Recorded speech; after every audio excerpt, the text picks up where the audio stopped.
Treks treks treks నేను తెలుగులో trek series start చేయబోతున్నా.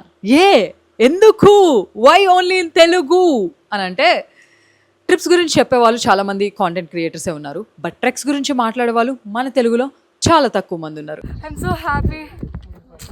One more trek, one more summit in my list. Hello everyone, I'm Amala. నేను 29 years old. నేను 5 years నుంచి Himalayan treks చేస్తూ ఉన్నాను అనమాట.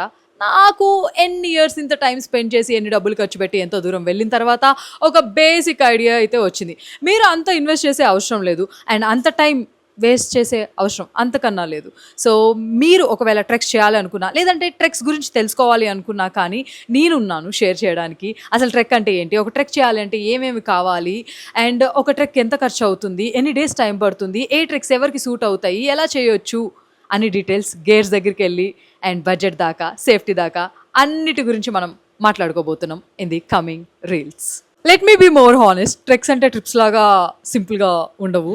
ఇవి కొంచెం కాంప్లికేటెడ్, లైఫ్ని చాలా ఛాలెంజ్ చేస్తూ ఉంటాయి. బాడీ కన్నా స్ట్రాంగ్గా మైండ్ ఉండాలన్నమాట. ఇన్ఫర్మేషన్ చాలా ఫ్రీగానే అనిపిస్తూ ఉంటుంది, కానీ ఒక ఇన్ఫర్మేషన్ని ఒక పర్సన్ ఎక్స్పీరియన్స్ అవ్వడానికి ఎంత టైం ఇన్వెస్ట్ చేస్తారో తెలుసా, ఎంత దూరం వెళ్తారో తెలుసా, ఎన్ని డబ్బులు ఖర్చు పెడతారో తెలుసా. నా దృష్టిలో ఇన్ఫర్మేషన్ ఫ్రీ అయి ఉండొచ్చు, బట్ అది చాలా precious and most expensive one. మీరు లైఫ్లో ఎప్పుడైనా ట్రెక్స్ చేస్తారో లేదో నాకైతే తెలీదు, కానీ ఇన్ఫర్మేషన్ తెలుసుకోవడంలో ట్రెక్స్ గురించి తప్పే లేదు.